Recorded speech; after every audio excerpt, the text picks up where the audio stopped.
Assalamualaikum warahmatullahi wabarakatuh. Saya Syifa Ari Salsabila, NIM 153250144 dari Program Studi Ilmu Komunikasi Fakultas Ilmu Sosial dan Ilmu Politik UPN Veteran Yogyakarta.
Jika kita membuka berbagai platform digital seperti media sosial atau situs berita, kita dapat menemukan begitu banyak informasi dalam waktu yang sangat singkat.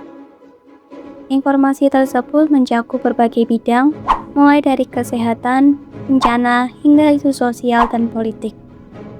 Namun, di balik kemudahan dalam mengakses informasi tersebut, terdapat suatu permasalahan yang cukup serius.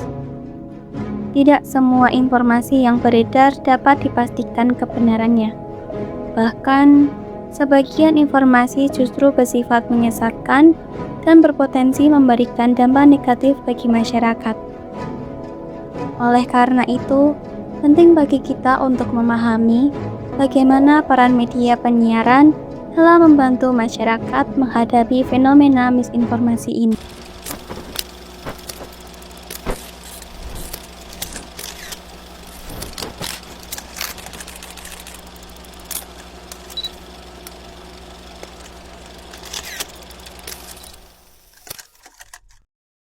Perkembangan teknologi digital telah mengubah pola komunikasi dan distribusi informasi dalam masyarakat.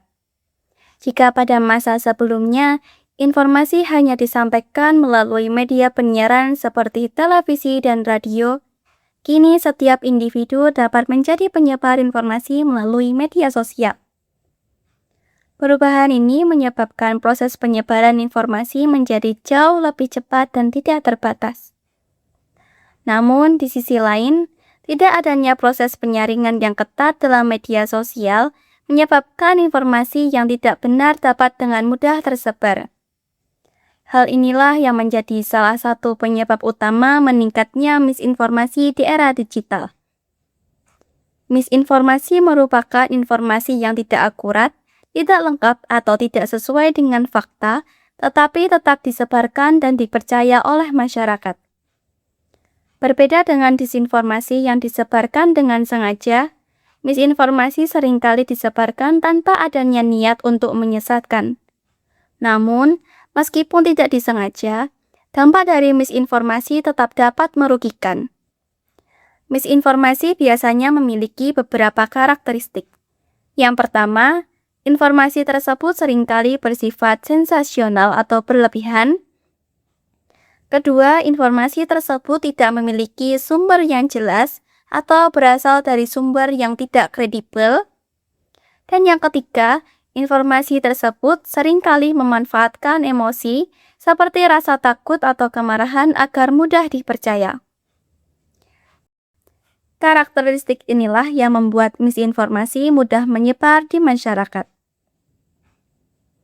Misinformasi memiliki dampak yang sangat luas dalam kehidupan masyarakat. Dampak yang pertama, munculnya kepanikan sosial. Sebagai contoh, informasi yang tidak benar mengenai bencana dapat ditindak secara tidak rasional. Dampak yang kedua adalah kesalahan dalam pengambilan keputusan. Informasi yang tidak akurat, terutama dalam bidang kesehatan, dapat menyebabkan seseorang mengambil tindakan yang justru membahayakan dirinya. Dampak yang ketiga adalah terjadinya konflik sosial. Misinformasi yang berkaitan dengan isu sensitif seperti politik atau kelompok tertentu dapat menimbulkan kesalahpahaman dan perpecahan di masyarakat. Oleh karena itu, misinformasi tidak hanya menjadi masalah komunikasi, tetapi menjadi masalah sosial yang serius.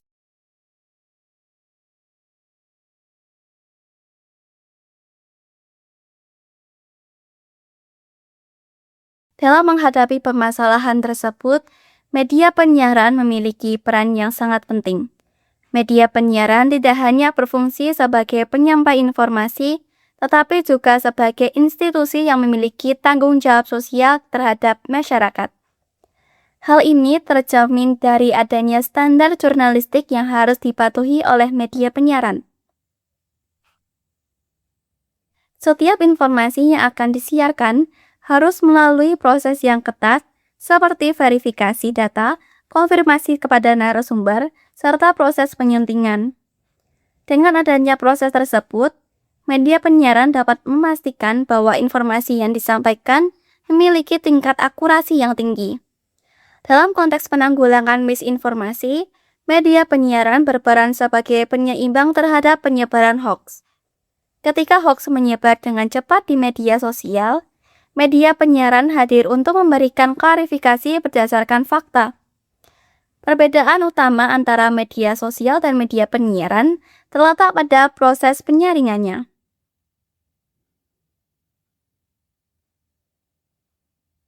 Media sosial memungkinkan siapa saja untuk menyebarkan informasi, sedangkan media penyiaran memiliki tanggung jawab untuk memastikan kebenaran informasi sebelum disampaikan. Dalam menjalankan perannya, media penyiaran juga bekerja sama dengan pihak pengecek fakta. Pengecek fakta memiliki peran penting dalam memverifikasi kebenaran suatu informasi. Proses pengecekan ini biasanya melibatkan pencarian sumber asli, pembandingan dengan data yang valid, serta analisis terhadap konteks informasi. Kolaborasi ini menjadi sangat penting di era digital, karena jumlah informasi yang beredar sangat besar dan terus berkembang. Selain menyampaikan informasi yang akurat, media penyiaran juga berperan dalam meningkatkan literasi media masyarakat. Literasi media merupakan kemampuan untuk memahami, menganalisis, dan mengevaluasi informasi secara kritis. Melalui literasi media, masyarakat dapat lebih selektif dalam menerima informasi. Sebagai contoh, masyarakat dapat belajar untuk memeriksa sumber informasi, membedakan fakta dan opini, serta memahami konteks dari suatu berita. Dengan demikian, masyarakat tidak hanya menjadi konsumen informasi, tetapi juga menjadi individu. Dengan demikian, masyarakat tidak hanya menjadi konsumen informasi, tetapi juga menjadi individu yang aktif dan kritis. Contoh nyata pada masa pandemi COVID-19 3 tahun yang lalu. Terdapat banyak sekali misinformasi yang beredar di masyarakat. Informasi tersebut mencakup berbagai hal, mulai dari pengobatan yang tidak terbukti, hingga teori konspirasi yang tidak memiliki dasar ilmiah. Dalam kondisi tersebut, media penyiaran berperan penting dalam menghadirkan narasumber yang kompeten, seperti tenaga medis dan pemerintah. Melalui informasi yang akurat tersebut, masyarakat dapat memperoleh pemahaman yang benar dan tidak mudah terpengaruh oleh informasi yang salah. Namun demikian, perlu disadari bahwa media penyiaran tidak dapat bekerja sendiri dalam menanggulangi misinformasi. Peran masyarakat juga sangat berperan penting dalam proses ini. Sebagai pengguna informasi, kita perlu memiliki sikap yang lebih kritis dan bijak. Kita tidak boleh langsung mempercayai setiap informasi yang diterima. Beberapa langkah yang dapat dilakukan antara lain, memeriksa sumber informasi, membandingkan dengan sumber lain, serta tidak menyebarkan informasi yang belum jelas kebenarannya. Langkah-langkah sederhana ini dapat membantu mengurangi penyebaran informasi. Langkah-langkah sederhana ini dapat membantu mengurangi penyebaran misinformasi di masyarakat. Di era digital saat ini, kita tidak kekurangan informasi. Namun, kita menghadapi tantangan dalam memilah informasi yang benar. Media penyiaran hadir sebagai salah satu pihak yang berperan dalam menjaga kebenaran informasi. Namun, pada akhirnya, tanggung jawab tersebut juga berada di tangan kita sebagai masyarakat. Oleh karena itu, mari kita menjadi individu yang lebih bijak dalam mari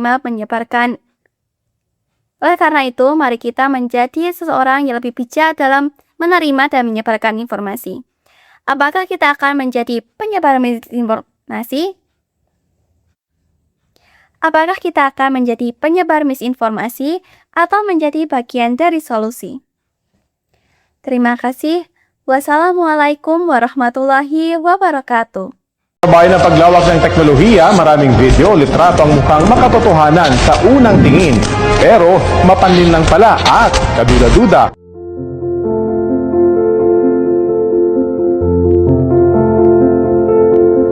Do you know that over 60% of people admit that they struggle to tell the difference between real and fake news? Every day, our democracy and equality are attacked by three digital threats: censorship, trolls, and fake news.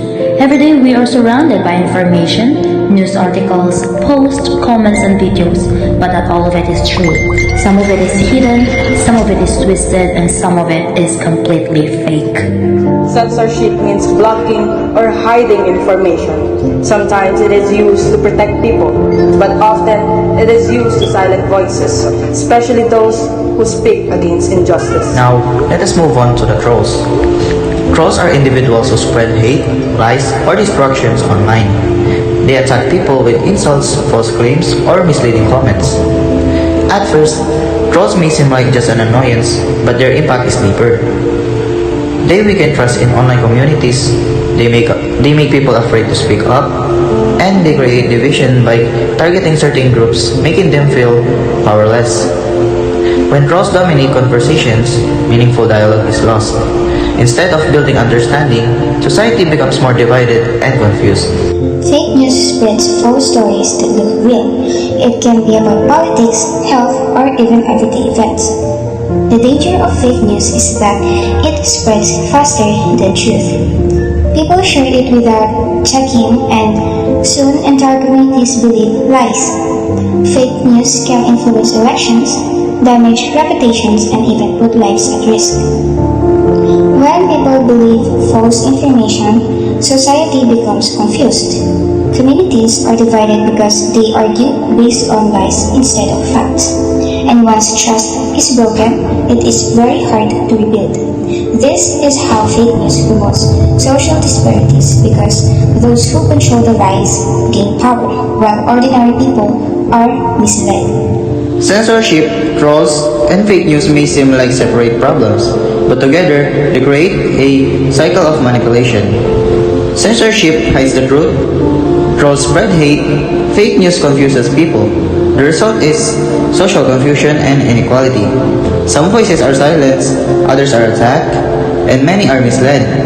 This weakens the democracy, which divides communities and makes it harder for people to stand together for justice. But we are not powerless.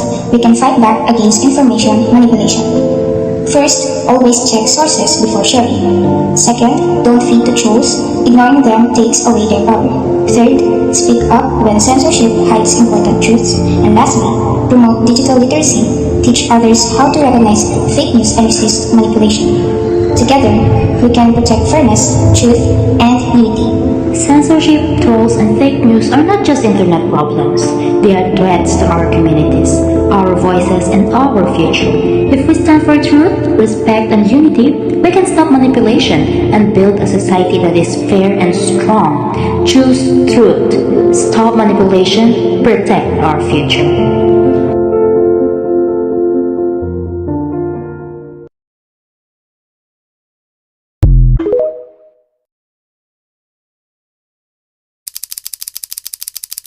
perkembangan media sosial menjadikan informasi sekecil apapun cepat sampai ke masyarakat.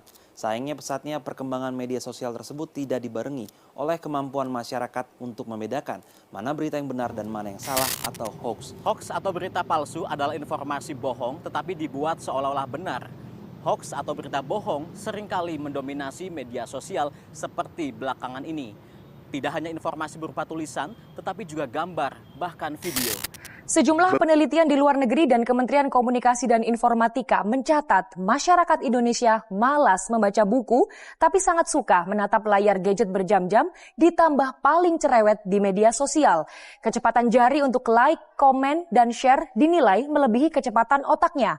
Padahal informasi yang disajikan belum tentu benar. Ujungnya, masyarakat Indonesia menjadi sasaran empuk untuk provokasi dan hoax. Do you believe in something only because you want to believe in it? As fact-checkers, we monitor social media and we search for claims that are false or misleading or might have missing context. And then we search for sources that we can show the users who might want an independent opinion on this. The role of fact-checkers becomes more and more important because it's getting more and more hard to debunk false claims, especially images and videos. If you think of AI, artificial intelligence, it gets more and more difficult to debunk it, and so our role becomes more and more important.